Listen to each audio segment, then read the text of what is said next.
Foi daqui que vocês pediram polêmica de after? Porque eu acho que foi, viu? E se foi você que pediu esse vídeo, comenta aqui embaixo, se inscreve no canal, deixa o seu joinha. Eu não vou nem fazer a introdução desse vídeo, vamos só falar dessa polêmica, porque olha, pelo amor de Deus!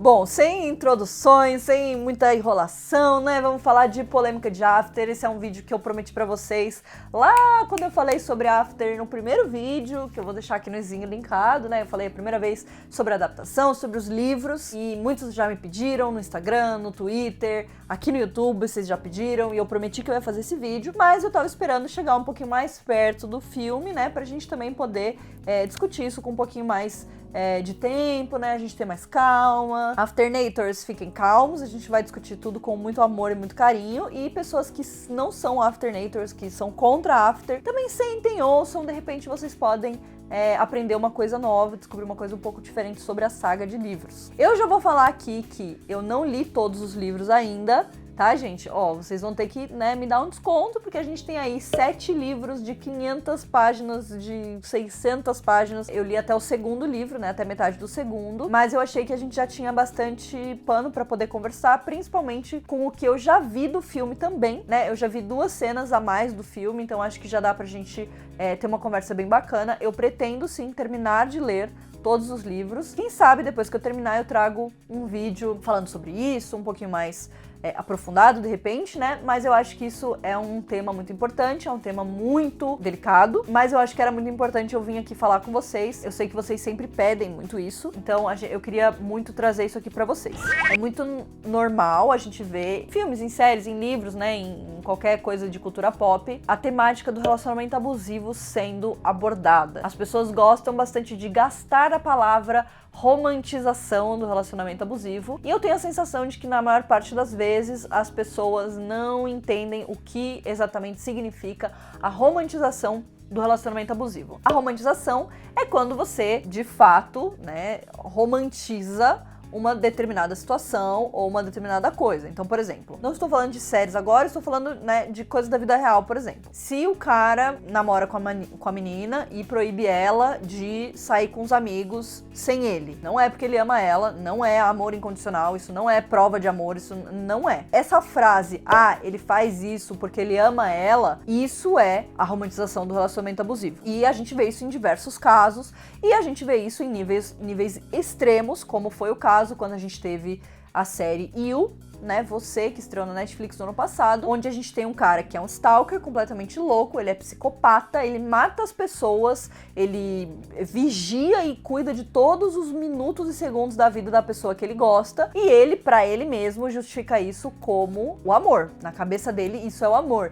E tem muita gente que assiste e fala: ai meu Deus, como eu queria ter um Joe pra mim. Gente, não. Tá? Não, só não. Você não queria, porque isso que está sendo retratado na série é um relacionamento abusivo. É até um nível além do relacionamento abusivo, porque o cara, né, mata as pessoas por causa da menina que ele ama, entra no e-mail, nas mensagens, ele vigia todas as partes da vida da menina, e isso é um relacionamento abusivo. Apesar de eu não falar muito da minha vida pessoal aqui, e também não pretendo falar, mas quando eu era mais nova, eu estive em um relacionamento abusivo, né? Eu tive um namorado que era abusivo comigo, ele não era abusivo fisicamente, mas ele era abusivo psicologicamente. Ele me proibia de sair com as pessoas com quem eu queria sair, ele sempre queria saber onde eu tava, com quem eu tava, com quem eu tava falando, ele vigiava tudo que eu fazia, todas as minhas mensagens. Eu tinha que falar pra ele que eu ia dormir e ficar offline no MSN pra poder continuar falando com os meus amigos, sem ele saber, né? Ele achava que eu estava dormindo. Não vou entrar nos aspectos da vida, da minha vida aqui, mas, né, eu passei por isso, eu já sofri isso na pele, eu sei muito bem como é isso. E, infelizmente, relacionamentos abusivos são muito mais normais do que a gente gostaria que fosse. É lógico que a gente tem casos extremos, onde relacionamentos abusivos causam o feminicídio, né? Então, homens, maridos e namorados matam as mulheres por ciúmes, ou porque elas não queriam mais ficar com eles, ou enfim, por diversos motivos que são justificados como ele amava ela, ele gostava muito, né, mas não é, gente. Isso não é amor, tá? A gente tem que deixar isso bem claro. Essa obsessão pela pessoa não é amor. É só obsessão e é uma coisa que faz mal não só pra pessoa que sente isso, como pra pessoa, obviamente, que sofre com esse negócio, então que é privada de diversas coisas, ou enfim, né? E o relacionamento abusivo, ele também é uma coisa que é muito difícil de se enxergar quando você está em um. Por mais que as pessoas falem, e as pessoas falam, porque as pessoas sabem, se a gente tá nessa situação, em geral a gente tá fragilizado, a gente tá sensível por diversos assuntos ou por diversos motivos, e a gente se nega a enxergar o que tá bem na nossa cara. Então a gente dá desculpas para as pessoas que a gente gosta, né? A gente fala: ah, mas ele me ama, ele só faz isso porque ele gosta de mim e tal. E eu acho que a gente tem sim que se policiar pra fazer isso cada vez menos, pra gente não normatizar relacionamentos abusivos, porque isso não é normal, isso não deveria ser normal. Isso é a causa de morte de muitas mulheres no Brasil e no mundo inteiro. Então é uma coisa horrível, é uma coisa trágica. E sim, também dá pra ter um relacionamento abusivo ao contrário, de a mulher sendo abusiva com o cara, de dois homens, um sendo abusivo com o outro, de duas mulheres. Então, assim, o relacionamento abusivo vem em muitas formas. Dá pra ser abusivo com seu amigo, dá pra ser abusivo com a sua família, os seus pais podem ser abusivos com você, da mesma forma que você pode ser abusivo com a sua melhor amiga, com o seu melhor amigo.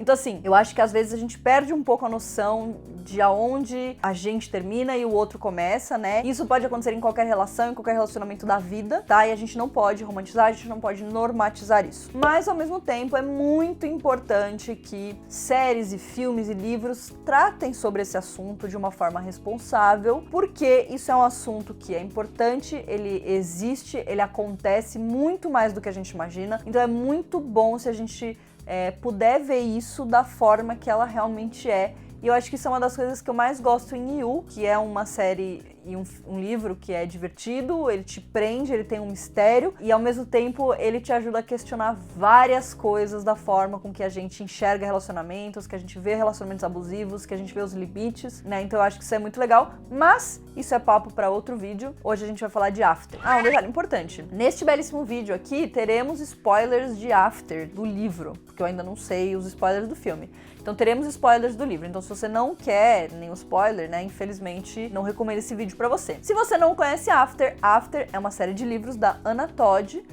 Começou como uma fanfic no Wattpad, virou uma febre, virou milhões de cliques, milhões de leitores, se tornou livros, né, vários livros, uma série de livros, e isso, né, todos esses livros se tornaram um filme que vai estrear no dia 11 de abril, então tá bem perto. E o livro vai contar a história da Tessa. A Tessa é uma garota que acabou de se formar na escola e ela vai pra faculdade, ela é toda certinha, puritana, usa roupas largas, não usa maquiagem, namora um menino, vai esperar até depois do casamento pra transar com ele pela primeira vez e, né, nessa vida de faculdade, ela conhece o Hardin, que é o típico bad boy. Ele é um garoto super popular, ele tem a atenção de várias garotas que, nossa, desejam ele profundamente. E é óbvio que os dois acabam, né, ficando juntos ali. Aí vocês vão falar assim: ah, After é um livro que fala sobre um relacionamento abusivo. Sim. E eu acho...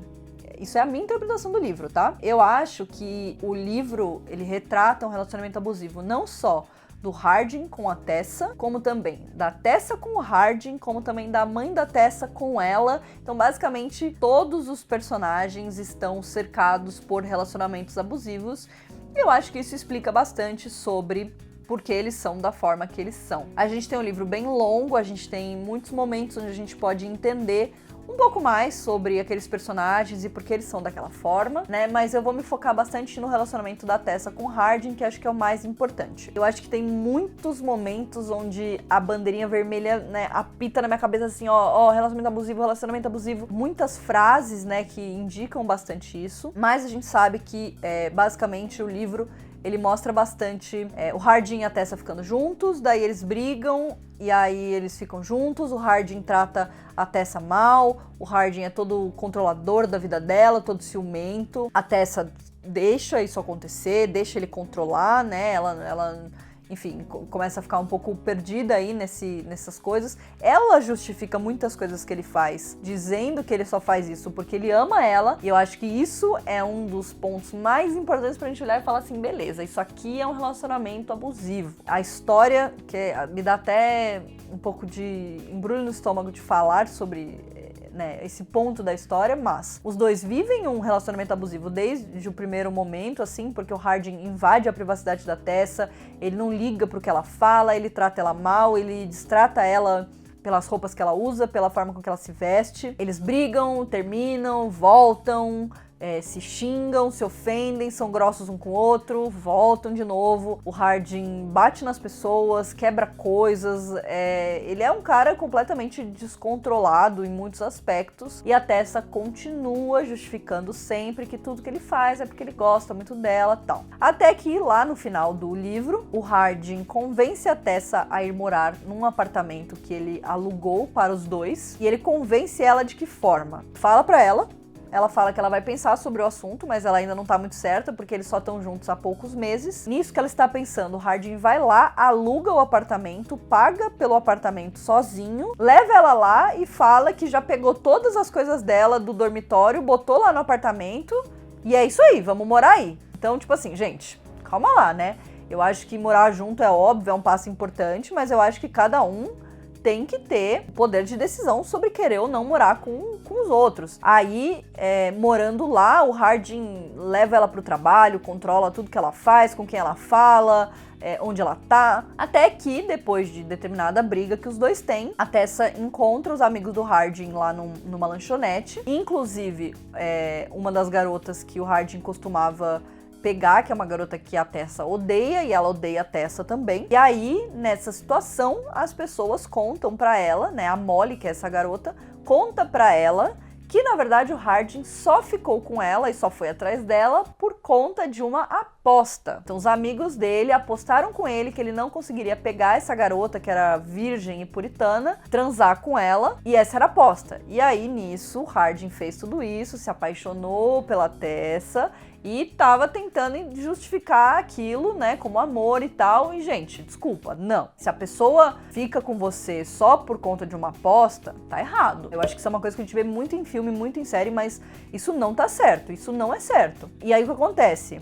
As coisas vão além, porque o Hardin, como prova, leva os lençóis sujos de sangue da primeira vez que ele transou com a Tessa para mostrar para os amigos dele e justificar, né, e provar que ele teria feito aquilo. Obviamente a Tessa fica indignada, ela vai embora, ela se recusa a falar com o Hardin e tal, e aí corta e a gente passa pro segundo livro, né? No segundo livro a gente vai descobrir que a Tessa perdoa o Hardin, mas continua de mal da amiga dela, porque ela acha que de alguma forma o que a amiga dela fez, que foi omitir tudo isso, é pior do que o Hardin fez, ou enfim, ela justifica que o Hardin fez aquilo, mas ele ama ela, e isso também é um sinal muito claro de que ela está em um relacionamento abusivo, e acho que só ela não percebe, porque ela acha que é justificável uma coisa dessa, e não é. E também que o Hardin já fez isso com outras garotas, então não é a primeira vez que ele faz isso. A gente também vai entender que o Hardin tem seus motivos, entre aspas,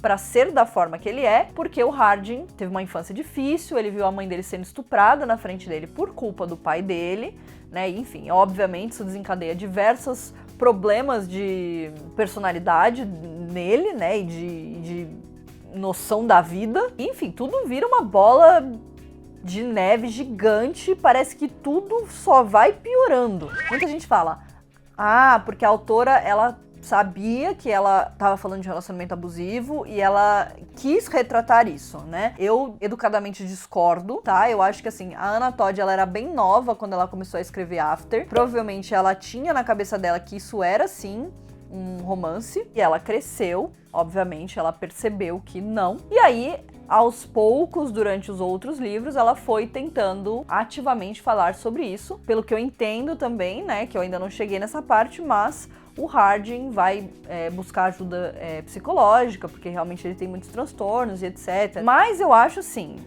são 7 livros, são muitas páginas, é muito complicado você falar que no livro 5 ela justifica ou ela mostra que, na verdade, ela não romantizou esse relacionamento e sim quis tratar sobre isso, sendo que no livro 1 não é isso que transparece. Se a gente pegar como exemplo o You, por exemplo, que é um livro, eu já falei dele pra vocês, é de uma autora chamada Caroline Kepnes. Desde o primeiro livro, eu acho que desde o primeiro momento, a gente vê que aquilo é um relacionamento abusivo e a intenção da autora era, de fato, mostrar da ótica desse personagem, e a gente vê isso claramente pela narrativa, pela forma que as coisas são construídas. Em After a gente não vê isso, a gente vê muitas situações que beiram a romantização do relacionamento abusivo, e isso é muito complicado. Eu sei que assim, tem muita gente que é fã de After e que entende que é um relacionamento abusivo, e que inclusive eu já vi muitas páginas, muitos fansites oferecendo ajuda para pessoas que passam por relacionamentos abusivos, mostrando, né, querendo explicar como este livro retrata um relacionamento abusivo e etc. E eu acho que isso é muito importante também, vocês gostarem, mas vocês entenderem essa parte. Mas eu também sei que existe uma grande parte do fandom de After, né, ou enfim, uma parte do fandom que é mais novo, ou enfim, que não entende, não vê dessa forma e romantiza e fala que sonha em ter um Hardin pra si e etc.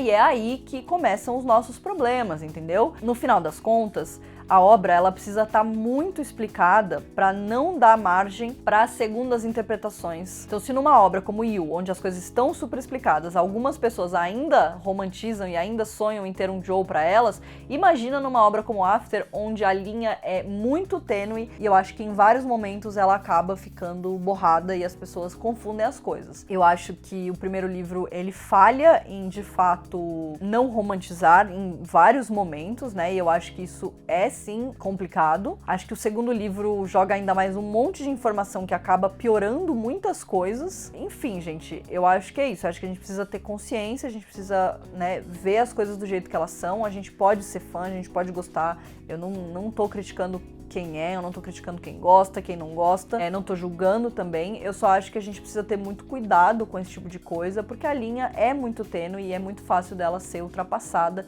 e eu acho que After faz isso em vários momentos. Falando do filme, eu tenho a sensação, pelas cenas que eu vi, que eles mudaram o personagem do Hardin. O personagem dele se tornou muito menos abusivo e controlador do que ele era no livro. Eu acho que isso é uma coisa boa, principalmente porque foi uma escolha consciente da Anna quando ela aprovou o roteiro pro filme, porque inclusive ela falou isso na entrevista, né, que eu fiz com ela, que ela achava que o livro tem muitas páginas e muitos momentos onde você pode conhecer o personagem, entender as nuances dele, e no filme de 2 horas você não tem todo esse tempo, então não adiantava querer trabalhar um personagem tão complexo dentro de um filme de 2 horas. Era melhor não se arriscar nesse sentido e não acabar fazendo um filme que mostra um relacionamento abusivo e que romantiza um relacionamento abusivo, então era melhor, né, descer um degrau e fazer as coisas um pouco mais suaves nesse sentido, transformar o Hardin em uma pessoa um pouco diferente e deixar apenas alguns traços dele. E eu acho que isso foi uma escolha bem acertada e eu tô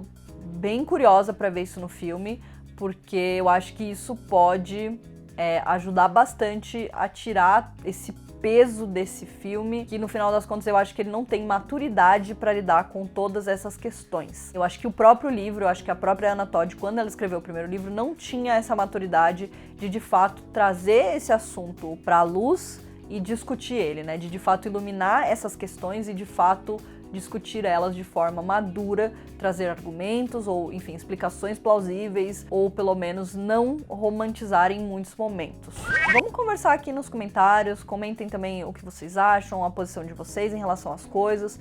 Eu acho que a gente tem muita coisa pra falar. E é isso, eu espero que vocês tenham gostado desse vídeo. Pretendo sim terminar de ler a série de livros, como eu falei, mas eu tento intercalar com outros livros pra não ficar tão bitolada. E aí, quando eu terminar de ler, a gente pode voltar e fazer um outro vídeo. Depois do filme, a gente pode discutir esse assunto de novo. Acho que é um assunto que é muito importante, as pessoas precisam se conscientizar sobre ele, precisam entender, precisam aprender, né? E eu acho que a gente precisa ter lugares onde a gente possa ter um diálogo sobre isso, e eu espero que esse vídeo aqui seja isso. Então comentem aqui embaixo, deem os seus relatos, vamos conversar, não vamos xingar o amiguinho, não vamos ofender ninguém, tá bom? Vamos conversar igual pessoas civilizadas que eu sei que a gente é, e a gente se vê no próximo vídeo. Um beijo!